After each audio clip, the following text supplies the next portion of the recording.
Hello ladies and gentlemen, I am Sylphin and welcome to the channel where we are all about positivity and non-toxic gaming. This video is a patch note review video for version 45 that we are getting after a nice long break here for Paragon.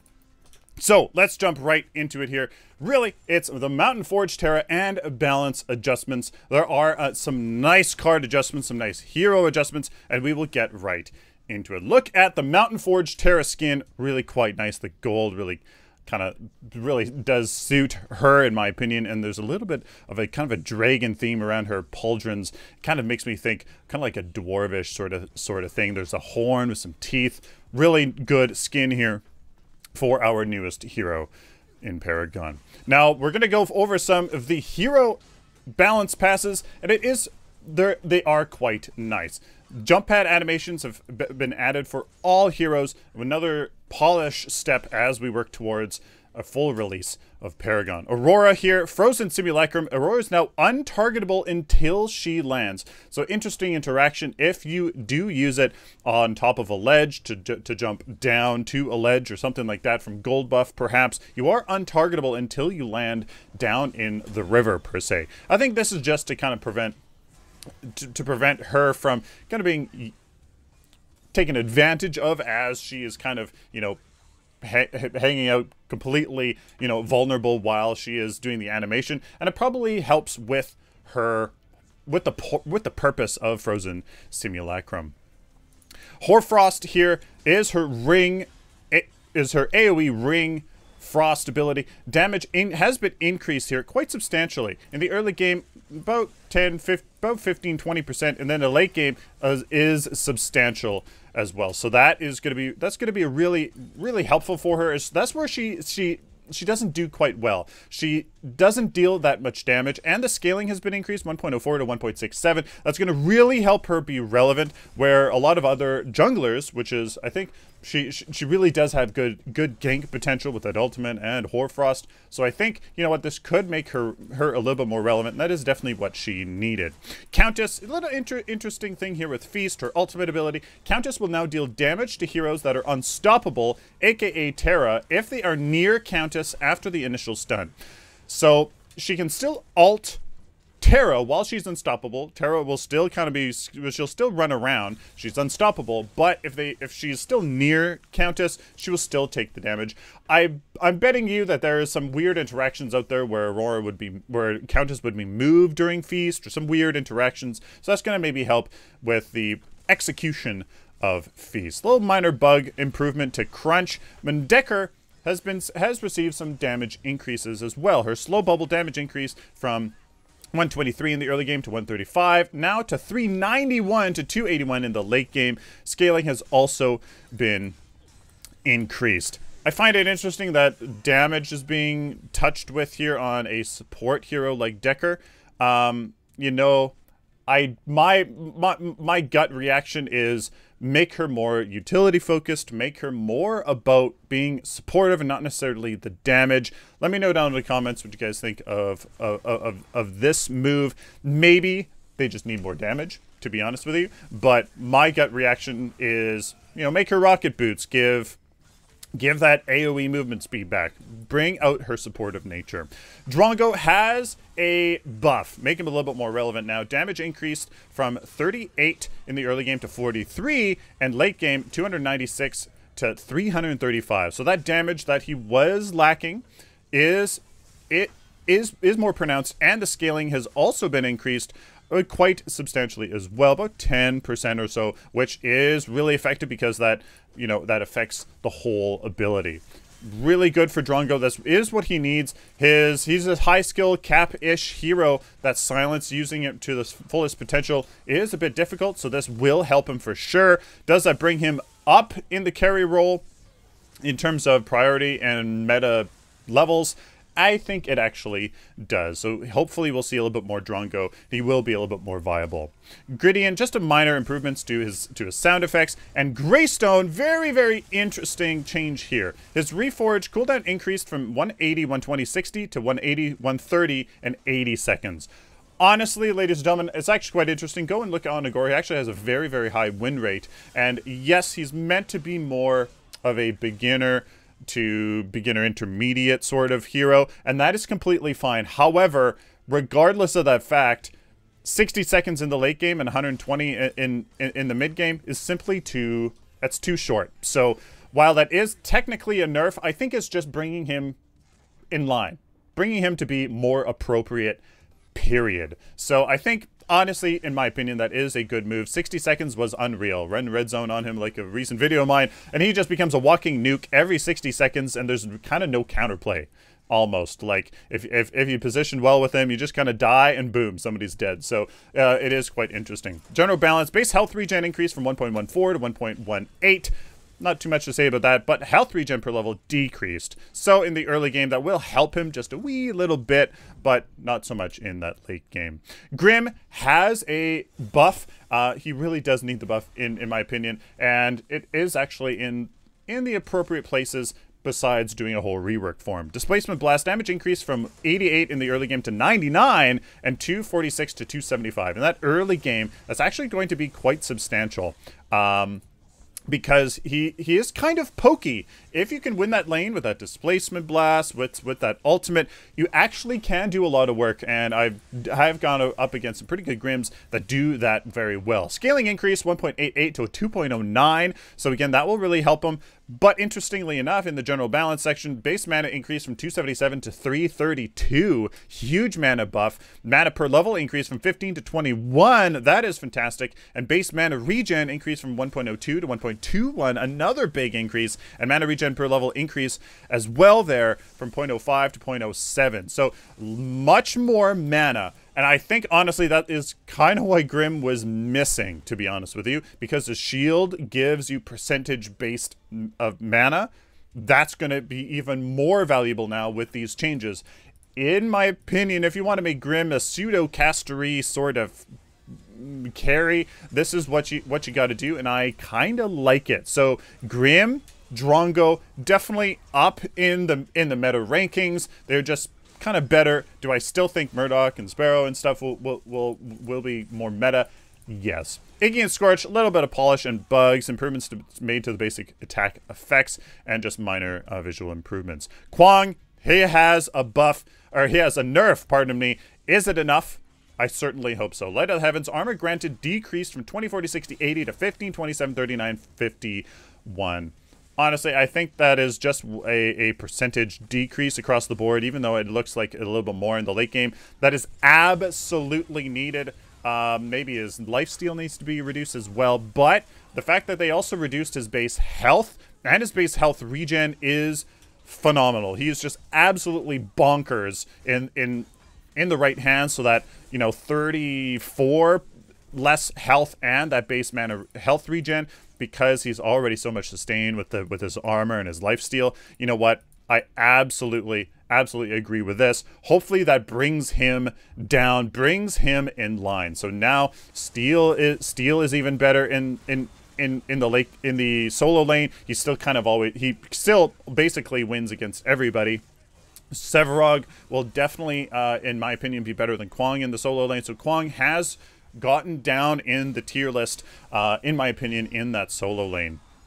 Now maybe making him more viable in the jungle when he doesn't have to go solo in the solo lane. Lieutenant Bellica, I wish there was a little bit of a tweak there, but maybe she is okay.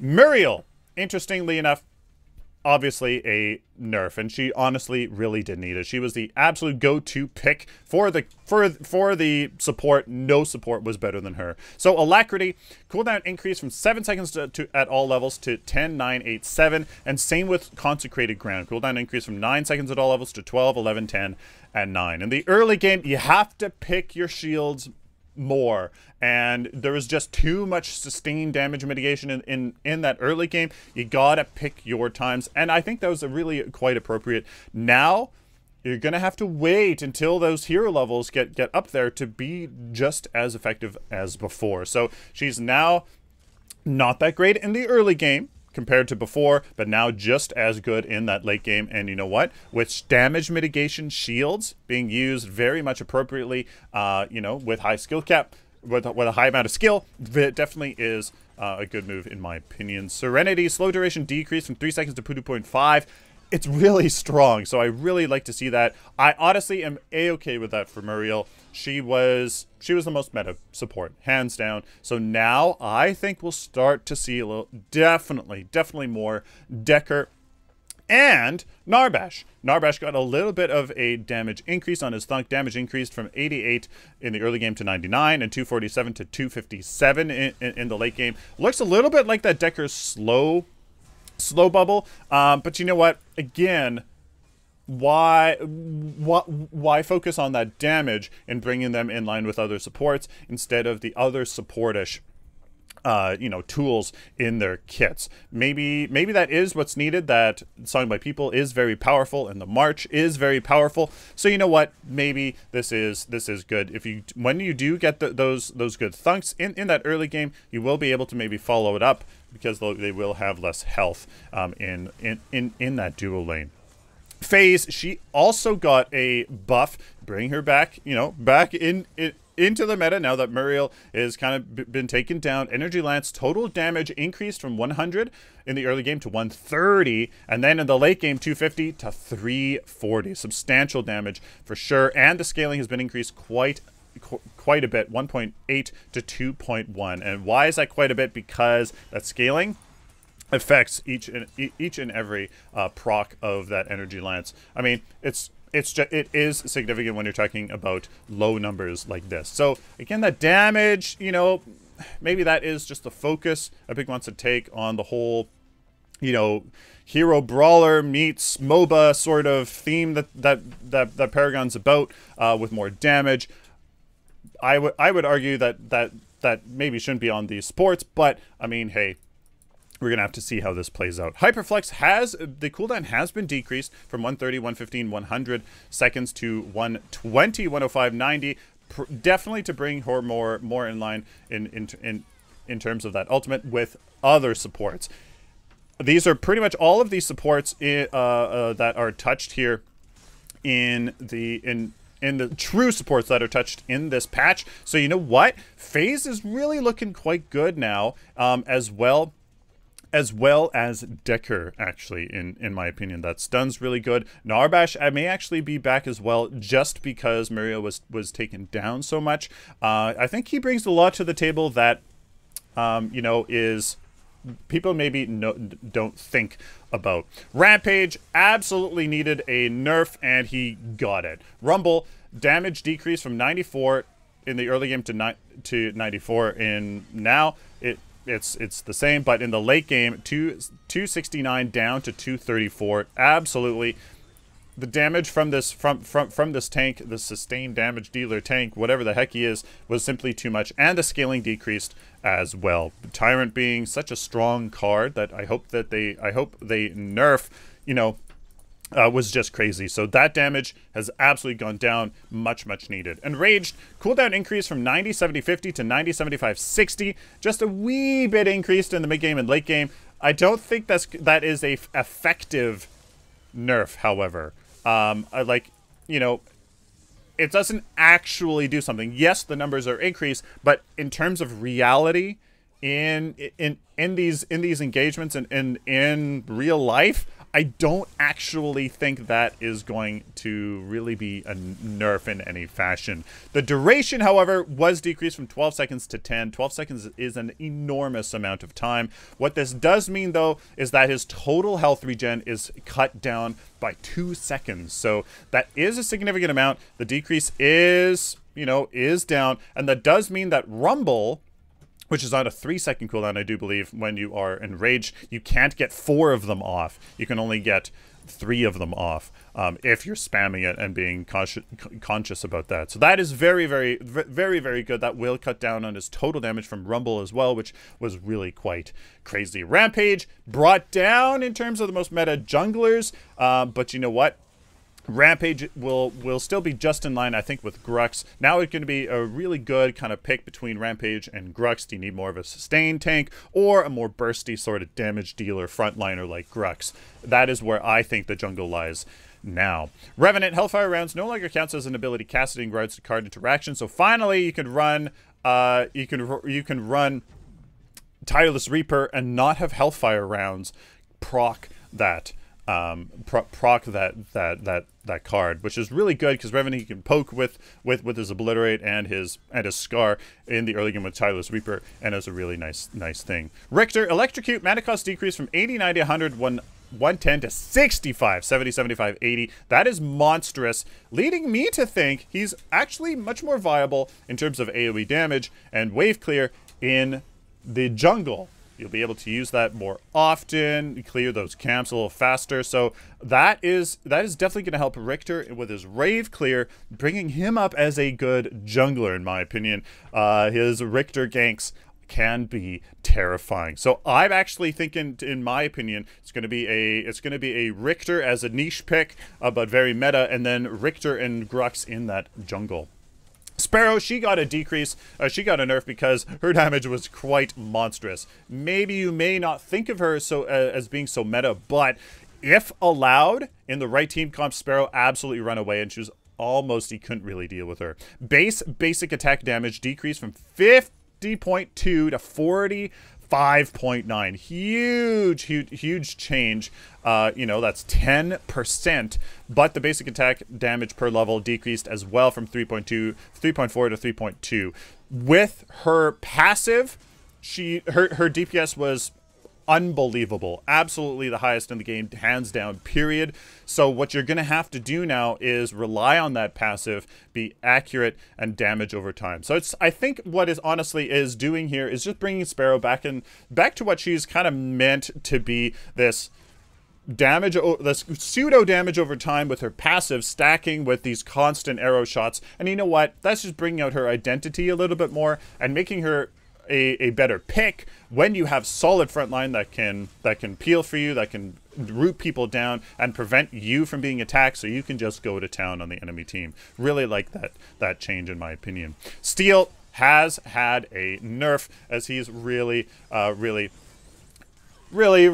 strong. His bulwark, his shield has been decreased in mana to 240. It always seemed a little bit strange to me personally why it costs so much mana, but you know what, this makes much more sense, and it definitely goes in line with playing him more in the support role. I did say nerf though, and that is more to his base health decrease, and his health regen decreased as well, just a wee little bit. I mean, he is the quintessential tank, besides Terra with some CC mitigation, with that ablative armor and just having such good base stats. Steel we're speaking about, he is, you know, he's pseudo initiator with his ultimate, so bringing him down to be a little bit less tanky but still have a good presence is definitely fine by me.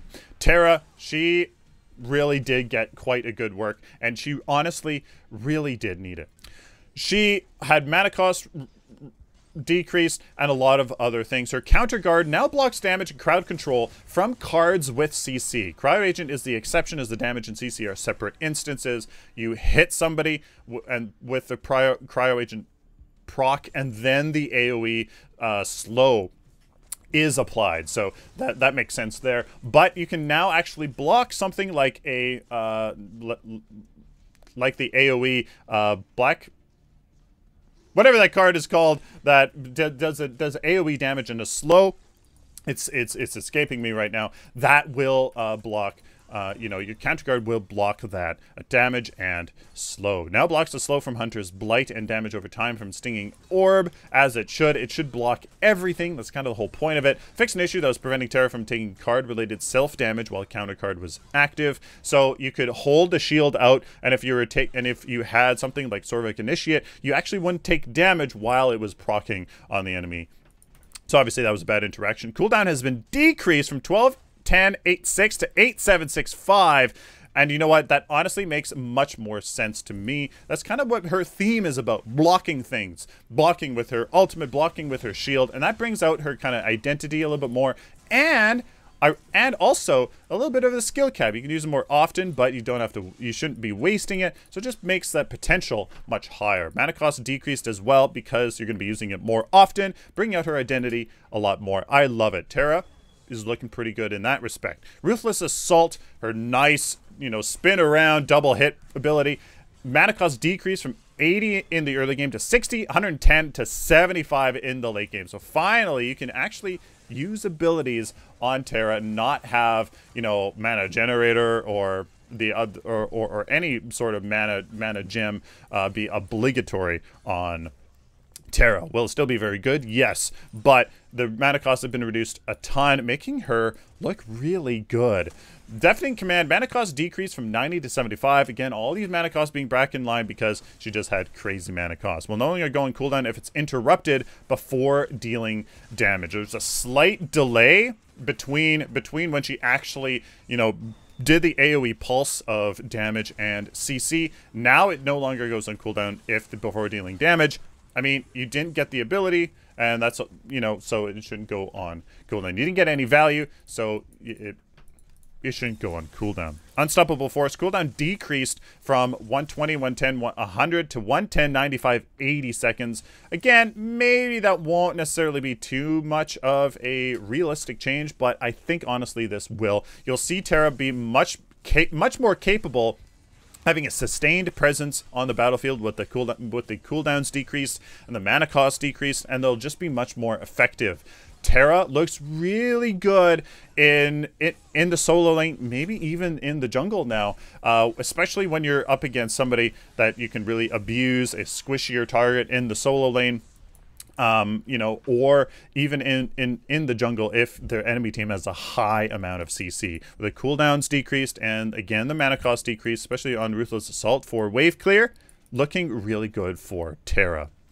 The Fae, wish there was a nerf, but unfortunately not. The Fae now gains mana based on how much she spent to cast Harvest Nettles when using the Tireless Reaper card. You could use Tireless Reaper with the Fae and actually profit mana when using your Harvest Nettle. So that was obviously a bad interaction. Will she still be meta in the mid lane? I absolutely still think she will be in this case. Wraith, no nerf, unbelievably.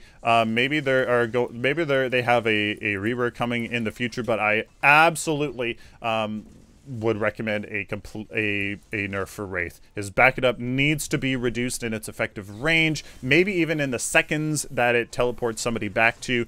Absolutely needs to be changed 110 million %.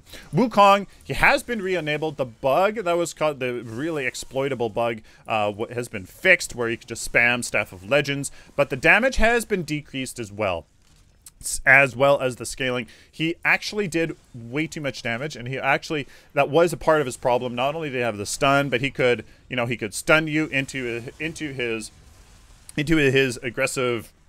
I don't play him, and he's been gone so long. I'm forgetting all of his abilities. He comes down where he hammers you, and then you're basically dead. Like, there wasn't much you could do. So this, I absolutely love it. Basic attack damage decreased as well. 110 million %. Love it, love it, love it. He now is he is a niche pick to have Wukong, and I actually almost think he's a better jungler than a solo laner. So if you want to carry, that still has a stun and has a slow and is a carry that deals tremendous damage in the late game, I think honestly Wukong is better in the jungle role. Yin, no buff, which I do think she needs, but Yin is no longer able to target enemies behind a fog wall without having vision, and that is simply what she needs. We now move on to cards, and this is a really good thing here. And in fact, I think I'm going to split this video into two because it's so long, so let's do that. There are the hero changes. Let me know down in the comments what you guys think of all of these hero changes. It's absolutely nuts. Are there some that are left out? Yes. Hopefully there are, some reworks maybe coming in.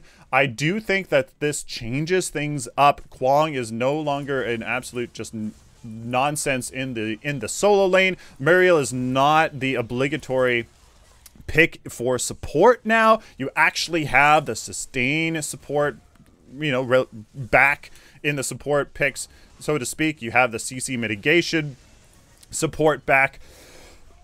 And even Steel, you can use as Bulwark a little bit more often if you're up against a lot of poke in that dual lane. So I love that. Terra is now, basically playable, so She is a really good option, I think, in maybe the soloing against a squishier target or in the jungle. You know, if you maybe don't need, you know, Rampage nonsense, which isn't much nonsense anymore. Grux, I think, is in a prime spot to be a meta pick here in the jungle, in my opinion. And there you guys go. Let me know down in the comments what you guys think of all this. It's really, really exciting. Please like this video if you like it, dislike it if you dislike it. Share it to the community, guys. Of course, subscribe. If you guys like this content, especially if you want more, please hit that subscribe button. And apparently, I have to tell you to hit the bell notification because people aren't getting notified of videos nowadays. So apparently, you got to hit that bell button as well. Check the video description for links to my website, merchandise store, and Amazon affiliate link as well. As all my social media. Huge shout out to my Patreon supporters, Twitch subscribers, YouTube sponsors. You guys are crazy supportive, and I really, really appreciate it because it really makes all these videos possible. Till next time, like always, stay optimistic and positive.